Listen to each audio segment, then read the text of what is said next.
پاکستان ہے نا، ہمارا مسلم ملک ہے ہمارا، تو اس میں تو حیا اور اسلام کی ہی باتیں، دین کی ہی چیزیں ہونی چاہیے، دین کا کلچر ہونا چاہیے۔ لیکن ہمارا دین تو یہ نہیں کہتا کہ اب ننگے کپڑے پہنو۔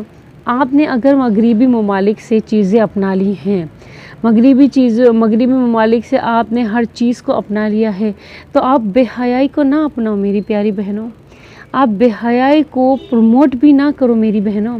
آپ شہزادیاں ہوں، آپ راجکماریاں ہوں، محلوں میں رہنے کے قابل ہو، آپ کے پیچھے آگے پیچھے غلام گھومیں، کنیزیں گھومیں، آپ اتنی پیاری ہو، اتنی حسین ہو، کیونکہ اللہ تعالیٰ نے آپ کو اسلام کی دولت سے نوازا ہے۔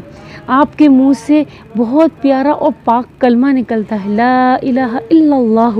جب آپ یہ کہتی ہوگی تو اللہ تعالیٰ کو کتنا پیار آتا ہوگا آپ پر۔ لیکن اگر آپ ادھننگے کپڑے پہنو گی